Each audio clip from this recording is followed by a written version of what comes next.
রাত তখন 8:45। গঙ্গা নদী তার শান্ত প্রবাহে বয়ে চলেছে। বর্ষার সিক্ত হাওয়ায় চারিদিকে বেশ একটা ঠান্ডা ঠান্ডা ভাব। এ যেন অন্যান্য বর্ষার দিনের মতোই একটা সাধারণ দিন। এমনই একটা সময় স্বামীজি বেলুড়ে নিজের ঘরে ধ্যানমগ্ন।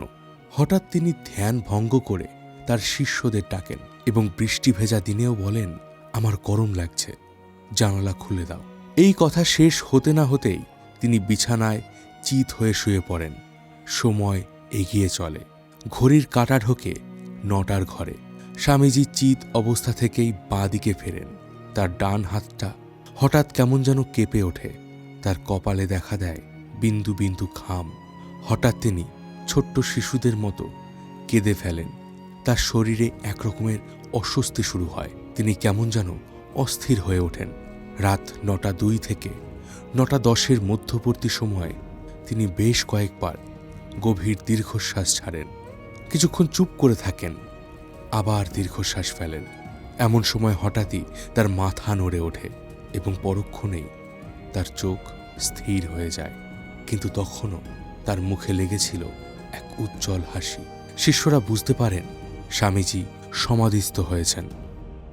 নমস্কার, আমি রয়েছি মিঠুন আপনাদের সঙ্গে, আর আপনি দেখছেন প্রাচীন পথ ইউটিউব চ্যানেল। স্বামীজির জীবন সম্বন্ধে আমরা কম বেশি সকলেই জানি, কিন্তু স্বামীজির মৃত্যু নিয়ে আজও আমাদের মধ্যে বহু প্রশ্ন এবং কৌতূহল রয়েছে। তার মতো একজন সিদ্ধ পুরুষ কেনই বা মাত্র 39 বছর বয়সে এভাবে ধ্যান অবস্থাতেই জগতের মোহ ত্যাগ করে চলে গেলেন? এটা কি কোনো সাধারণ মৃত্যু ছিল, নাকি এর পেছনে জড়িয়ে আছে কোনো গভীর তত্ত্ব? চলুন আজ এই বিষয় নিয়েই আমরা আলোচনা করব। ভিডিওটা অবশ্যই শেষ পর্যন্ত দেখুন, আর আপনি যদি চ্যানেলে নতুন হয়ে থাকেন অবশ্যই সাবস্ক্রাইব করে দিন। স্বামীজির মতো শ্রী রামকৃষ্ণদেবের মৃত্যু রহস্য নিয়েও আমাদের চ্যানেলে ভিডিও আছে, আপনি চাইলে সেই ভিডিওটি দেখতে পারেন, লিংক ডেসক্রিপশন বক্সে দেওয়া আছে। তো চলুন এবার শুরু করা যাক।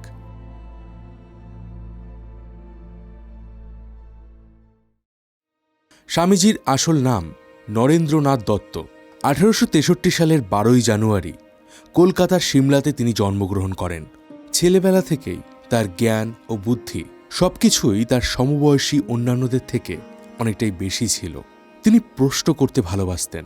তার জীবনের মোড় তখন ঘুরে যায় যখন তিনি তার গুরু ঠাকুর রামকৃষ্ণ পরমহংসদেবের সাক্ষাৎ পান। শ্রী রামকৃষ্ণ তাকে ভক্তি শেখাননি, তিনি শিখিয়েছিলেন আত্মবিশ্বাস, মানব ধর্ম এবং সর্বধর্ম সমন্বয়ের বাণী। ক্রমে এইভাবেই এক ধাপ চলতে চলতে নরেন্দ্রনাথ হয়ে ওঠেন আমাদের স্বামী বিবেকানন্দ। 1893 সালের 11 সেপ্টেম্বর ভারত তখনও পরাধীন। ব্রিটিশ অত্যাচারে কালো চামড়ার ভারতীয়রা তখন রোজ একটু একটু করে শেষ হয়ে যাচ্ছিল। জাতিগতভাবে ভারতীয়রা যেন সম্পূর্ণ মাটিতে মিশে গিয়েছিল। এমনই এক পরিস্থিতিতে সুদূর আমেরিকার শিকাগোতে ওয়ার্ল্ড পার্লামেন্ট অফ রিলিজিয়নের মঞ্চে বক্তৃতা দিতে উঠলেন স্বামী বিবেকানন্দ। তিনি কিছুটা নার্ভাস। ধীরে ধীরে মনকে শক্ত করে তিনি মঞ্চের উপর দাঁড়িয়ে বললেন, sisters and brothers of America. এই প্রথম লাইন শুনেই দর্শকদের করতালিতে সমগ্র অডিটোরিয়াম ফেটে পড়ে। মুহূর্তের মধ্যেই ভারত থেকে আসা একজন সন্ন্যাসী সুদূর আমেরিকার মাটিতে হয়ে উঠলেন একজন বিশ্ব নেতা। তার বলা সেদিনের প্রত্যেকটা কথা তাকে বিশ্ব দরবারে প্রতিষ্ঠিত করেছিল। কিন্তু এইসব সাফল্যের মধ্যেও যে জিনিসটা হারিয়ে যেতে থাকে সেটা হলো তার শরীর। বর্তমান দিনে কিন্তু ভারত থেকে আমেরিকা যাওয়াটা খুব বড় ব্যাপার নয়। 10 থেকে 12 ঘন্টার মধ্যেই আপনি ফ্লাইটে করে আমেরিকা পৌঁছে যেতে পারবেন। কিন্তু যে সময়ের কথা আজ আমি বলছি, সে সময় আমেরিকা যাওয়া মোটেই সহজ ছিল না। আমেরিকা যাত্রা তখন ছিল অত্যন্ত কঠিন। দিনের পর দিন জাহাজের দুলুনি সহ্য করতে করতে সেখানে পৌঁছাতে হতো। এই দীর্ঘ ভ্রমণ, অসংখ্য বক্তৃতা এবং মানসিক চাপ স্বামীজির শরীরকে ধীরে ধীরে ভেঙে দেয়। ভারতে ফিরেও তিনি শান্ত হন না। প্রতিষ্ঠা করেন রামকৃষ্ণ মিশন, বেলুড় মঠ। শিক্ষা, সেবা, ভারতীয়দের জনগণের মধ্যেই তিনি নিজেকে ডুবিয়ে দেন। অন্যদিকে এই গতির সাথে তাল মিলিয়ে না চলতে পেরে দিন দিন পিছিয়ে যেতে থাকে তার শরীর। শোনা যায় স্বামীজির পরিবারের বিভিন্ন মানুষদের মধ্যে ডায়াবেটিস, হৃদরোগজনিত বেশ কিছু সমস্যা ছিল। এমনকি তার পরিবারের পুরুষদের মধ্যে অকাল মৃত্যুর একটা টেন্ডেন্সিও ছিল। তার পিতাই মাত্র 52 বছর বয়সে ডায়াবেটিসের কারণে দেহত্যাগ করেছিলেন। তার অনেক ভাই বোন বিভিন্ন কারণে 30 বছর বয়স হওয়ার আগেই মারা যান।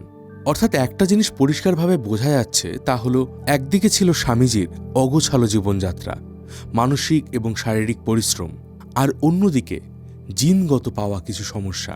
এই দুই মিলে স্বামীজি ডায়াবেটিস, হার্টের সমস্যা, মূত্রের সমস্যা, শ্বাসকষ্ট ইত্যাদি বিভিন্ন রোগে জর্জরিত হয়ে পড়েন। এসবের প্রভাবে তার শরীর মাঝে মাঝেই খারাপ হয়ে পড়ত। তা দেখে বারংবার তার শিষ্যরা উদ্বিগ্ন হতেন।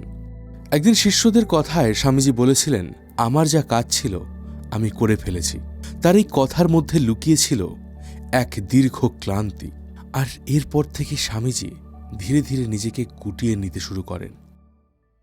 স্বামীজির জীবনের শেষ দিন। দিনটা ছিল 1902 সালের 4 জুলাই। রোজকার সাধারণ একটা দিনের মতোই এই দিনটাও শুরু হয়। সেদিন আকাশ ছিল মেঘে ভরা, হালকা বৃষ্টিও পড়ছিল। স্বামীজি প্রতিদিনের মতোই ভোরবেলা ঘুম থেকে ওঠেন, ধ্যান করেন, ব্রহ্মচারীদের সংস্কৃত শিক্ষা দেন। বেলা যখন 11টা, তখন তার মুখে শোনা যায় সাধক কমলাকান্তের এক শ্যামা সঙ্গীত, শ্যামা মা কি আমার কালো রে।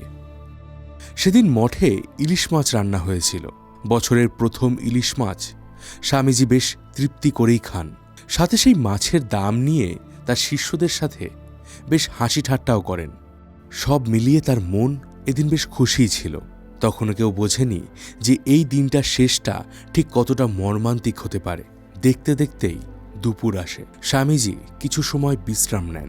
বিকেল যতই এগোয়, গঙ্গার প্রবাহ তত শান্ত হয়ে পড়ে। গঙ্গার শান্ত জল পরন্ত সূর্যের আলোর সাথে খেলা শুরু করে। গঙ্গার ধারে বসে মন্ত্রমুগ্ধ হয়ে স্বামীজি সেই দৃশ্য দেখেন। দূর থেকে তার শিষ্যরা লক্ষ্য করেন তার মুখ যেন এক অদ্ভুত প্রশান্তি ও স্থিরতায় ভরে গেছে।